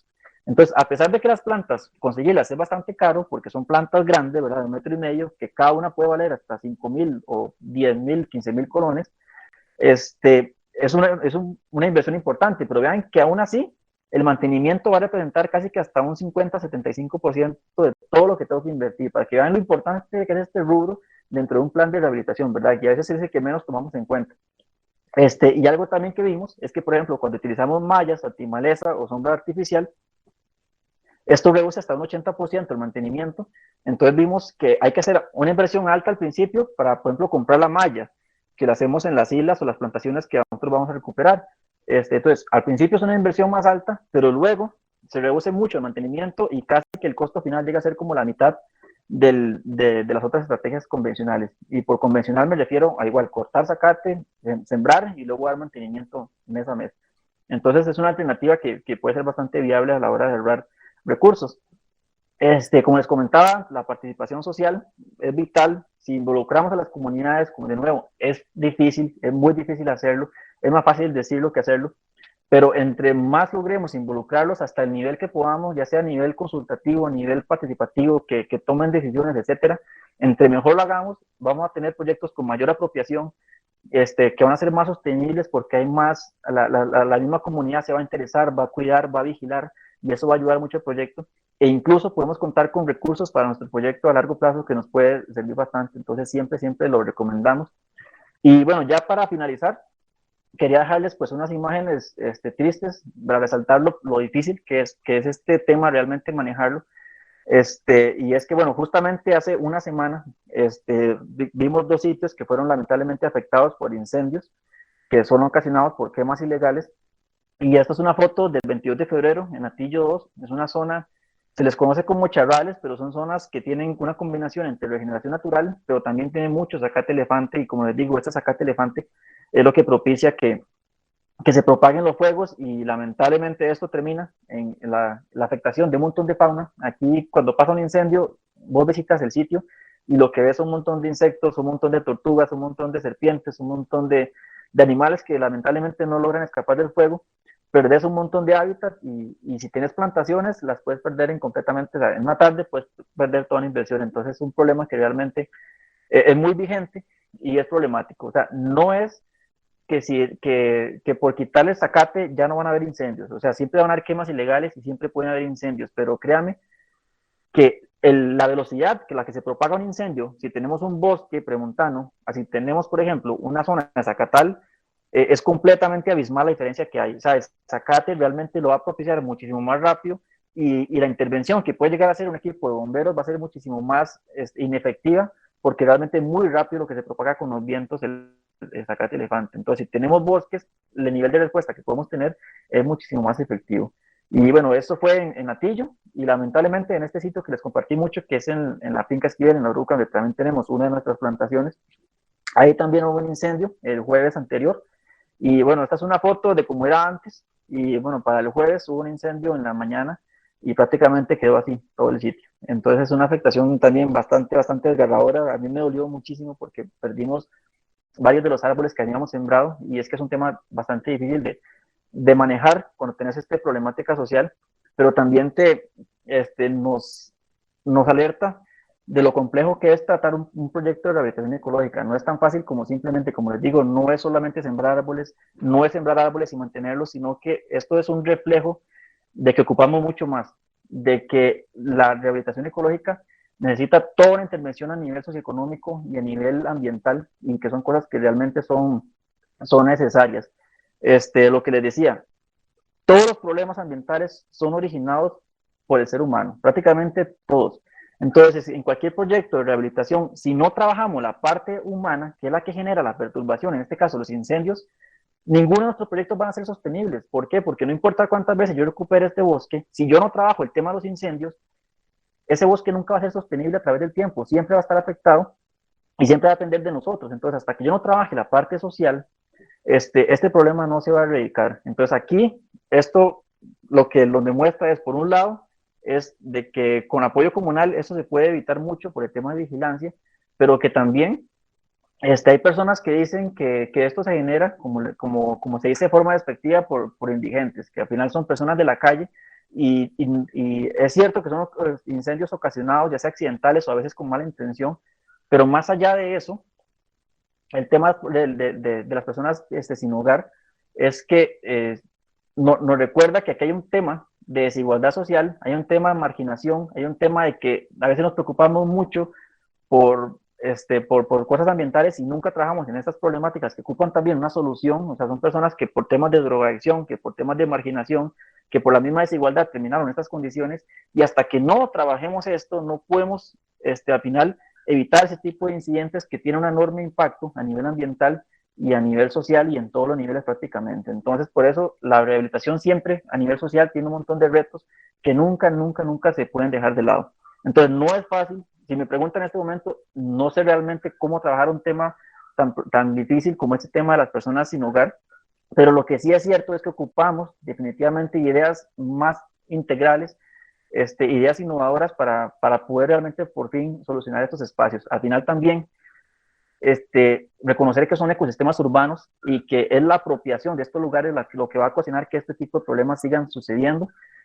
Por apropiación me refiero que la comunidad está integrada, que sean espacios que cuando la misma comunidad les encuentra un valor, es cuando ya lo cuidan con mucha más frecuencia y evitamos este tipo de problemas, pero es una problemática que está ahí y que debemos manejarla.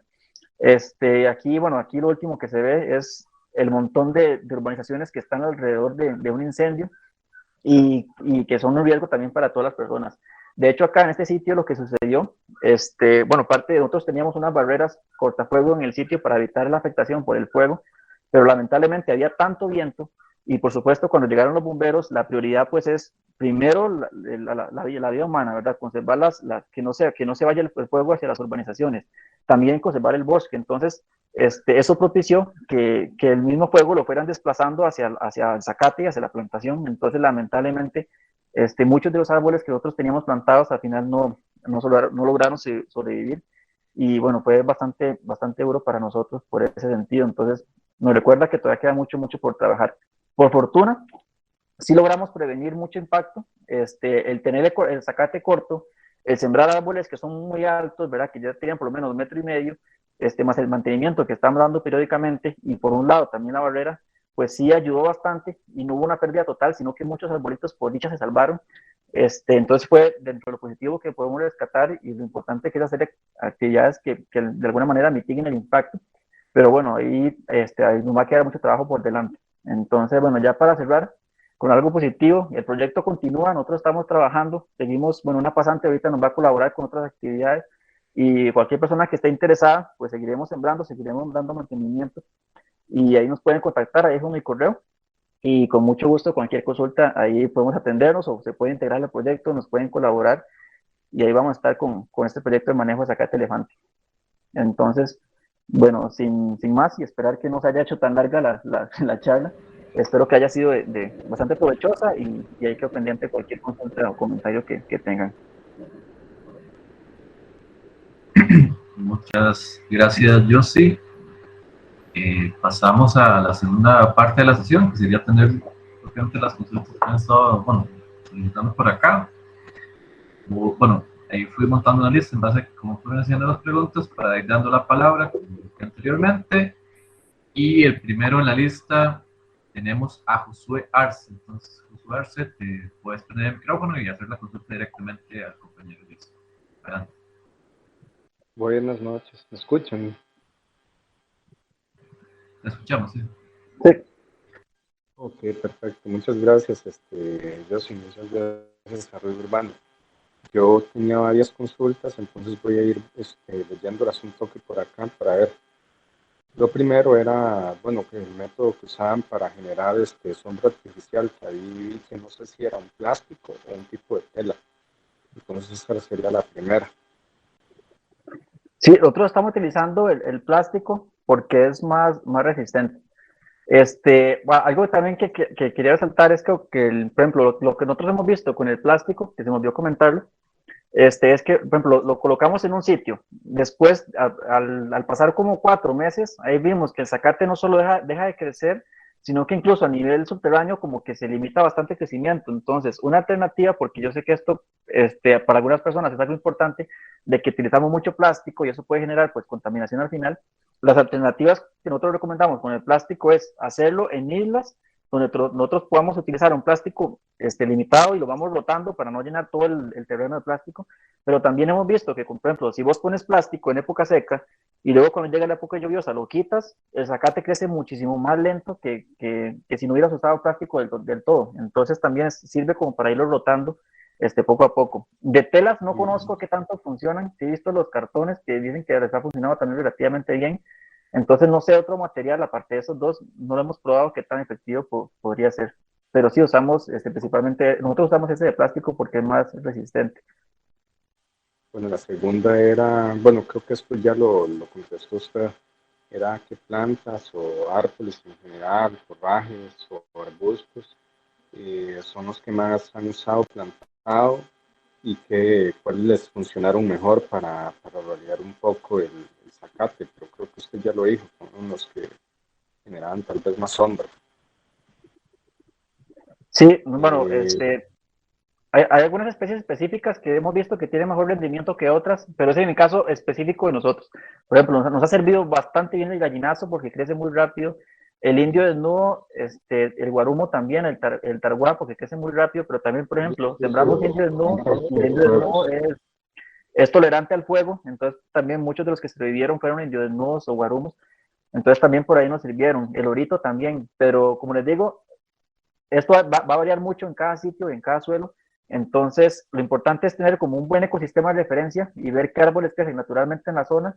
Y después de ahí buscamos esto, ¿verdad? Los que crecen rápido, los que tienen forma sombrilla, los que producen frutos. Pero a nosotros específicamente para la zona de San José nos han servido, por ejemplo, esas especies, o madero negro también, nos ha servido bastante bien. Nunca se ha considerado usar musáceas como plátanos y bananos por la humedad que generan para que eventualmente genere resistencia al fuego. Y porque Eh, compite un poco con el zacate elefante también. no lo hemos probado, podría ser interesante. De herbáceas o ese tipo de herbáceas hemos utilizado liconias, que también la heliconia hemos visto que funciona bastante bien, pero musácea no hemos utilizado, podría ser también porque es una planta muy resistente y se propaga mucho, habría que ver qué tanto podría funcionar también. Bueno, ¿y cuándo, esta era otra, cuándo va a ser el próximo voluntariado? Ahorita queremos hacer uno porque, bueno, como les decía, al principio pensábamos, yo estaba hasta llorando porque pensé que habíamos perdido casi que todos los árboles, pero por dicha muchos sobrevivieron. Entonces queremos hacer un voluntariado para ir a echarles abono. Ahí es difícil como echarles agua, si están un poco resentidos.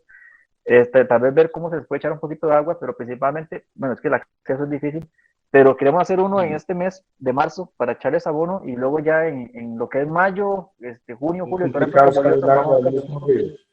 vamos a hacer muchas siembras. Sí, perdón. Es muy complicado usar el agua del mismo río, como Podría por ser, ejemplo con una bomba.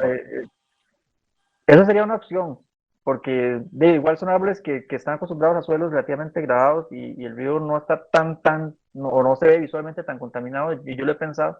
Entonces podríamos probarlo, porque sí, sí les afectó un poquito el fuego y podría ser algo que funcione, nada más de conseguir cómo hacerlo. Esta era una una duda muy buena que tenía. Y de hecho alguien puso por ahí otra cuestión sobre el tema del uso con ganado. Que bueno, yo sé que en zonas urbanas, y por el mismo tema de arroz es muy complicado. Yo esto lo he visto, por ejemplo, en Nicoya o donde yo vivo, que es en la zona de Occidente, pero es que opinan del control de este zacate con animales, como cabras, ovejas, para mantenerlo raleado, por ejemplo, especialmente con Ujú. oveja, digo, con cabra, perdón, es que he visto que funciona muy bien, Sí, eso porque es he visto, interesante.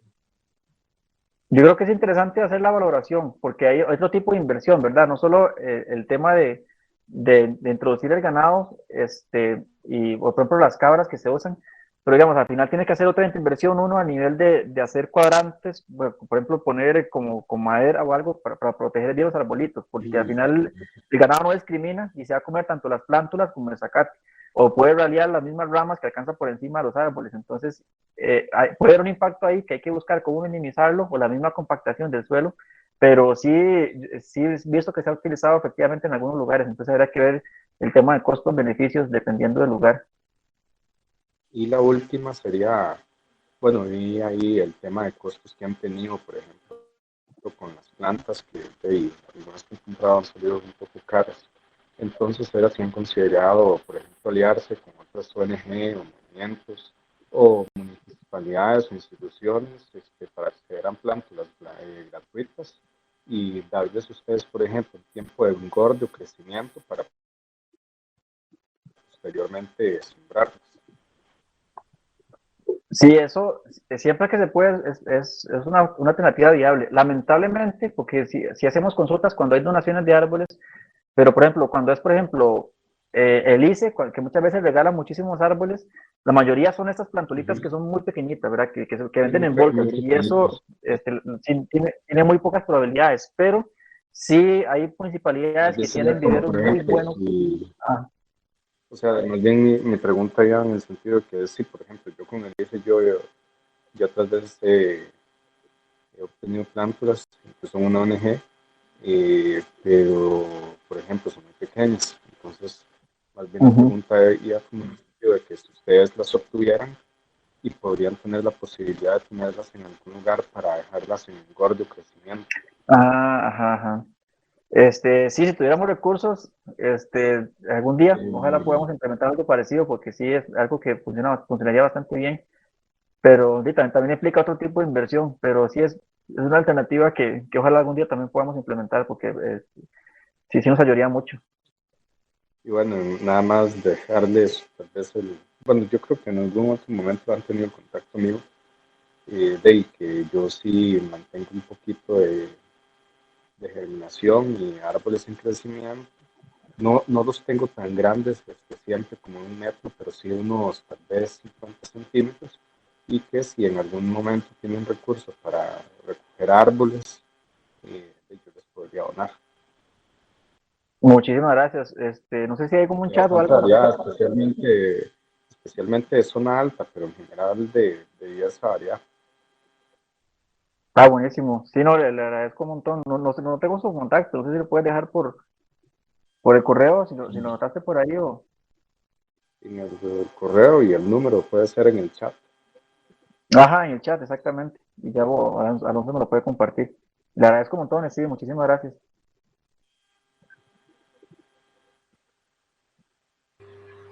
Ok, sigue en la lista Carlos, se fue el apellido, ¿no? Es Carlos Castro. Adelante, Carlos. Hola, buenas noches. Josie, gracias por la presentación. Te iba a hacer una pregunta más enfocada como en la parte biológica, a ver qué se sabe. Por ejemplo, si se conoce si esta planta tiene efectos alelopáticos sobre otras que compliquen la competencia. Y hablando un poquito de la dispersión, si se sabe algo, si es solo por la semilla, al ser una poácea. eh, ¿Verdad? Que se sabe por lo menos de esa especie, ¿verdad? Porque eso creo que es importante considerarlo también para lo que es el manejo. Sí, de efectos alelopáticos no encontramos información. Sí se ha investigado, pero más que alelopático es este tipo de crecimiento que tiene la planta, ¿verdad? Que les comentaba, que al principio ella es buchona y trata de expandirse a los lados, entonces así es como ella, más que la parte química, hace como este tipo de competencia física con otras plantas para irlas eliminando. Y bueno, la propagación, sí hemos encontrado muchas referencias de que el principal mecanismo de propagación de ella es la vegetativa, es decir, esta misma propagación a nivel horizontal y, por ejemplo, cuando las plantas son arrastradas por el río, por ejemplo, una planta se corta y se planta se arrastra por el río y luego germina en otro lado, porque justamente bueno, las semillas se dispersan por viento, pero sí tienen una tasa de germinación que es muchísimo más baja que otras poáceas. Entonces, si bien se dispersan muchas, sí se ha visto que son muy pocas las que logran germinar por este tipo de medios. Entonces la apuesta a la planta es producir muchísimas para ver si tiene suerte, pero sí se ha visto que ya en terrenos que están invadidos, lo principal es realmente la propagación vegetativa. Ok, perfecto. O sea, entonces las semillas no son siempre viables, eso es lo que te No son entendí. siempre ideales, de hecho tienen una tasa de germinación muy, muy baja comparado con otras poáceas. Ah, ok, entendido. Muchísimas gracias. Con mucho gusto. Y paso la palabra a Manuel Bimbas. Adelante, Manuel.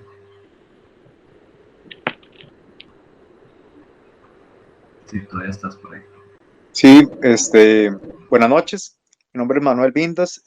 Soy parte voluntariado principal de Atillo Verde, aquí en Atillo 2. Bueno, todo lo que es parte de Atillo, ¿verdad? Eh, bueno, una de mis preguntas es, yo colindo con un terreno, ¿verdad? Es privado del gobierno y siempre han habido bastantes problemas. Más bien usted acaba de mencionar no sabía que en la Oruca había otro problema igual de impactante, ¿verdad? Que hubo aquí cerca del terreno que hubo aquí en Atillos. Mi pregunta es, si se podrá hacer algo cuando terrenos así son completamente de gobierno, privados, se podrá hacer algo como un voluntariado, para hacer un cambio a a lo que es el zacate, eliminarlo y poder abarcar algo para complementar un bosque o un eh, poderlo desarrollar a hacer un cambio, ¿verdad? Y que eliminarlo por completamente. Al no tener como permiso principal, ¿se podrá hacer algo? Esa es la pregunta. No, hacer propiedad privada, porque incluso las áreas de protección, al final también tienen sus limitaciones, pero siguen siendo propiedad en este caso, de la entidad gubernamental. Entonces, realmente, es poco lo que puede intervenir ahí. O sea, como les digo, hay un marco legal donde sí podemos generar presión, ¿verdad? De que, como les digo, desde lo más básico, todos tenemos derecho a tener un ecosistema ecológicamente equilibrado. Y si este propietario, pues, tiene un terreno y no le da el mantenimiento adecuado, entonces sí podemos generar presión para que se intervenga. O sea, que es difícil, como les digo, por más que sea institucional, créanme que este tipo de proyectos son muy difíciles porque manejar la parte socioeconómica, la parte de las quemas ilegales es bastante complicado y tiene su trabajo, pero sí podemos, por ejemplo, al nivel legal, generar presión para que se haga algo con estos terrenos y definitivamente no se queden como lotes abandonados, porque si no el problema va a existir. O sea, como les digo, estos son sitios donde el zacate ha estado por 20, 25 años y así va a seguir hasta que no se haga un manejo adecuado y no haya una apropiación del terreno, porque hasta que no haya apropiación no va a haber realmente más vigilancia y más control de tema, por ejemplo, de quemas ilegales. Entonces, es poco, no podemos definitivamente meternos como nos gustaría y hacer toda la intervención, pero sí hacer presión como comunidad y desde la parte legal y exigir que se dé un mejor manejo de estos sitios. Perfecto, sí, sí, en ese caso, nosotros como voluntariado, así hay gente de todo Atillo que es voluntariado y además de que la parte legal que se está brindando con gente, también son ya de Atillo Verde, que es una asociación, se ha logrado muchas cosas en la parte de Atillo y ese es el propósito que se tiene uno, se está logrando hacer, presión, presión, presión para lograr hacer objetivos en estos terrenos que siempre colindan más que todo el río María Aguilar y el río Tiribí. Ojalá. Entonces, otra cosita, la otra pregunta es, bueno, mi idea es una de las principales, digamos, como objetivos que se pueden hacer en terrenos, no solamente terrenos cercanos de aquí, sino general. Se pueden hacer chapias e hileras tipo geométricas para así concretar, digamos, como, no sé, de un cuadrado, o sea, o un rectángulo, por decirlo así, hacerle X o, no sé, como tipo de, de círculos, no sé, bueno, por eso digo yo que tipo geométrico, para así digamos, de dónde comienza el fuego, poder desarrollar a que se elimine por medio de las líneas o las hileras que se pueden hacer unas 3 o 4 metros de distancia. Sé que es un costo bastante alto por el mantenimiento que se le puede dar durante el año, pero se podrá hacer así este tipo de proyectos con voluntariado. Sí, de hecho, sí, lo que se aplica principalmente, por ejemplo, en Guanacaste son las típicas barreras cortafuego, que el tema es eso, que el mantenimiento tiene que ser constante, ¿verdad? Porque si lo dejas un mes, ya el zacate va a estar suficientemente bajo pero ya con un metro ya es suficiente para que se expanda el fuego. Pero tener barreras, digamos, ya cuando uno sabe, por ejemplo, dónde normalmente se originan los incendios, porque, por ejemplo, nosotros en caso de la finca que trabajamos en la Oruca, ya la comunidad sabe, hay un punto específico cerca de la plaza que es donde normalmente se originan ahí. Entonces ya eso nos da una pista de que cerca de ahí podemos hacer una barrera, es decir, como vos decís, tal vez hacer una línea, como una línea, tal vez unos 5 o 10 metros de ancho mínimo, ojalá 10 metros, y darle mantenimiento para que cuando el fuego se propague, como que ahí más o menos se detenga o no tenga tanta posibilidad de propagarse tan rápido. Pero sí, lo importante es eso, ver cuáles son como zonas prioritarias, estudiar un poco los vientos, ¿verdad? Normalmente hacia dónde corren los vientos también puede ayudar, pero más que líneas geométricas, lo que se usa es eso, ¿verdad? Tener como estas barreras, ¿verdad? Como tener una zona que le da mantenimiento, entre más ancha mejor, pero a veces esto es más complicado, para que cuando el fuego se propague, cuando llegue a este sitio ya como que se detenga o que por lo menos se ralentice suficiente hasta que llegue la unidad de bomberos y le pueda dar mantenimiento. Pero sí, esa es una de las mejores formas de prevenir ese tipo de incidentes. Ok, perfecto. Sí, vieras que esta charla es bastante educativa, me ha gustado mucho saber sobre este tipo de proyectos. No lo tenía en mente, no lo sabía. También es una manera de aportar, como ustedes nos brindan ideas, también brindarle las ideas a lo que es la comunidad. Y con mucho gusto me puedo contactar con ustedes también por ser también parte del voluntariado ya de una zona de aquí, ir también a brindar ayudas, con mucho gusto. Más bien es bonito saber y aprender. Muchísimas gracias y un gusto. Y no, más bien muchísimos éxitos con todos los proyectos que están realizando ustedes, que son tan importantes. Entonces, más bien gracias a ustedes. Gracias. Ok, tengo aquí en la lista, no, bueno, creo que tal vez 2 personas no están. Alvin Coto, creo que no está. Bueno, sí, perdón, sí está. Le paso la palabra a Alvin Coto. Digo, Alvin Soto, creo que es. Ok, ¿nos recuerdas cuál es la consulta, Alvin? Dice que no tiene micrófono, entonces vamos a leerla por acá. Muchas gracias.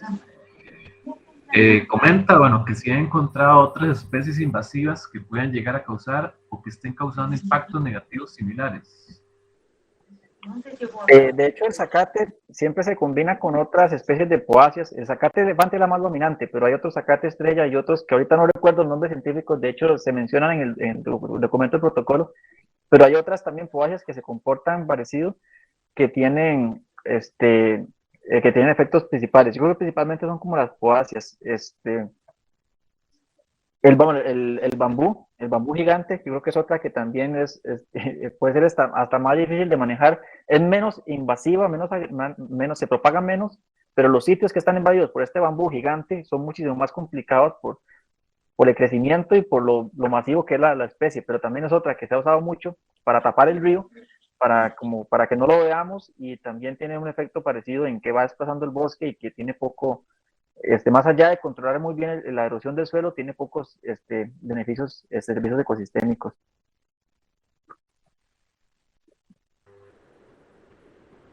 Ok, gracias. Yo sí. Le paso la palabra a Jorge Luis Palacios. Buenas noches, ¿cómo están? Buenas noches, pura vida. Mucho gusto, yo sí. Bueno, ya las preguntas que yo había planteado ahí en el chat, ya habían hecho muchas, ¿verdad? Principalmente la inquietud mía fue con la cuestión de las musáceas. Bueno, yo estudié en Nicaragua muchos años, un par de años, en la Escuela de Agricultura y Ganadería de Rivas. Vi mucho lo que era la cuestión de los pastos y sobre todo el énfasis que se le da al ganado, ¿verdad? En ese sentido, pues yo sé que implica cualquier proyecto que tengan que hacer implica un costo muy elevado, ya sea tanto de recurso humano como de económico. Sí me llamó mucho la atención, pues, que lo practicara, que si podrían hacer un proyecto en base a utilizar lo que es el plátano o el banano como elemento de sombra para evitar un poco la expansión del pasto elefante. Y la segunda inquietud que ahorita se me vino fue con respecto al pasto estrella. No sé si ustedes porque pasto estrella he visto aquí en San José por todo lado, y si ustedes pueden utilizar el pasto estrella como forma de combate para evitar que se expanda tanto el pasto elefante, el pasto elefante. Esa sería básicamente la consulta, digamos. Muchas gracias. Usted, gracias. Sí, el tema del paso estrella es que también viene a ser una especie con la misma problemática que zacate elefante. Y eso también, por eso hay que valorar bien lo de hasta qué punto las musáceas pueden ser una buena alternativa, porque, bueno, muchas de las que tal vez son más accesibles, ¿verdad? Por esto el banano rosa o el banano, ¿verdad? Que son las que son más resistentes y se propagan mucho más rápido, pues a fin de cuentas son especies exóticas también que hay que ver hasta qué punto intervenir con una de estas especies, vamos a sustituir un problema por otro, ¿verdad? Entonces, sí es cierto que se pueden utilizar especies exóticas para el manejo, porque no, muchas veces las exóticas son las que son más resistentes o más agresivas, pero siempre lo que se busca es, si lo vamos a hacer, es por lo menos hacerlo con una especie que luego sea más fácil de manejar. Entonces, habría que estudiarlo bien. El tema de las museas, yo creo que se puede valorar y se puede hacer pilotos para ver qué tanto funciona, pero también con esta visión, ¿verdad? De primero hacerlo a pequeña escala para ir viendo luego qué sigue después y qué tan fácil va a poder manejar la especie. Igual con otras. Yo sé que se han usado, por ejemplo, incluso algunas, hay una enredadera que es una fabácea, que también se me da el nombre, de flores amarillas, que también se ha utilizado, que funciona bien, pero luego manejar la fabácea también es complicado. Entonces, siempre es un tema con esto, ¿verdad? De usar especies muy agresivas, porque a veces la misma especie que utilizamos puede ser difícil de erradicar en una etapa posterior. Entonces, definitivamente hay mucho estudio por hacer y ojalá que muchas personas más se animen a hacer más experimentos, porque es un área que yo siento que todavía está empezando en esta parte de la rehabilitación ecológica. Sí, no, eso es muy importante.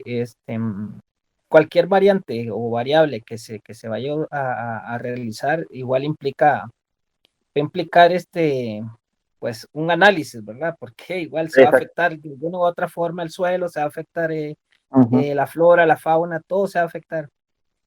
A lo que yo voy más que todo es no a utilizar tanto recurso material sintético, por decirlo así, como Ajá, plástico y ajá, todo eso. ajá. Entonces, a mí me enseñaron en la escuela de agricultura y a mí eso nunca se me va a olvidar porque lo practico todos los días en la vida también, es a trabajar con que el terreno, con lo que el terreno le brinda.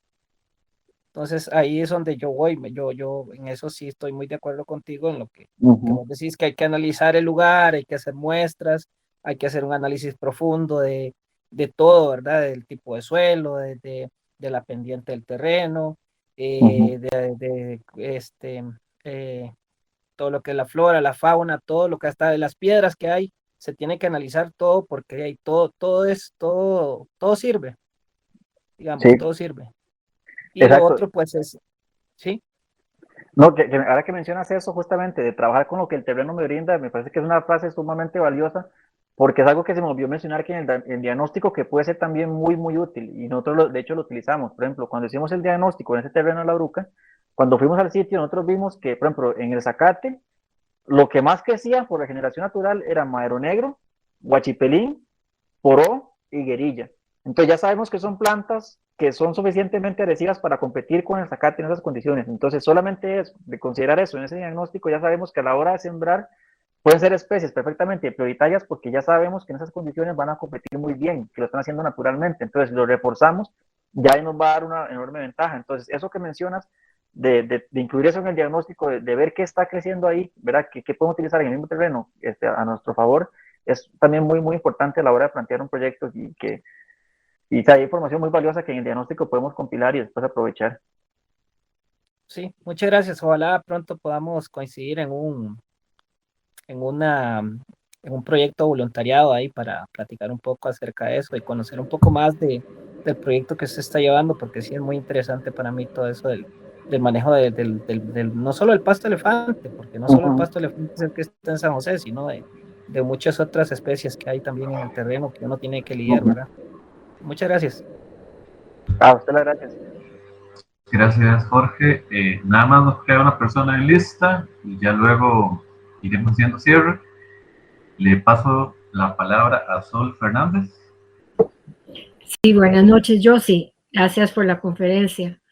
Estaba pensando, ahora que tenemos una realidad tanto en Atillo como en La Uruca, ¿cómo queda la tierra? O sea, cada tierra puede ser diferente, incluso en un mismo lote puede haber diferentes tipos de suelo, pero ¿cómo queda la tierra después de un incendio? Habría que valorar eso antes de pensar en sembrar. Hola, Sol.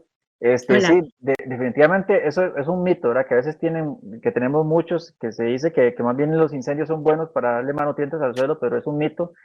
Y lo cierto es que se pierde mucha biota y se pierden muchos nutrientes. Entonces, no sé, habría que estudiar qué tanto este tipo de incendios afectan la regeneración natural. Desconozco si hay datos sobre esto, pero sí recomendaría que si es un sitio que está afectado, si hemos visto nosotros que hicimos los estudios acá, son sitios que les falta, por ejemplo, mucho, hemos visto que son sitios que son deficientes en fósforo y algunos macronutrientes, entonces definitivamente si es una zona que es frecuentemente afectada por incendios, una buena alternativa siempre que vamos a sembrar árboles es complementarlo con abonos orgánicos, porque eso es algo que sí hemos visto que puede limitar mucho el crecimiento de muchas plantas, especialmente en los sitios que hemos trabajado, que normalmente tienen esta problemática y hemos hecho estudios de suelo y siempre hay algo que les falta. Entonces, una razón puede ser esto, podría ser otra cosa, contaminación, otro tipo de factor, pero sí siempre es bueno valorar cuando es una zona afectada por incendios que eso no es bueno para el suelo y sí es bueno valorar complementarlo, por ejemplo, con abonos orgánicos y otro tipo de enriquecimiento de suelo.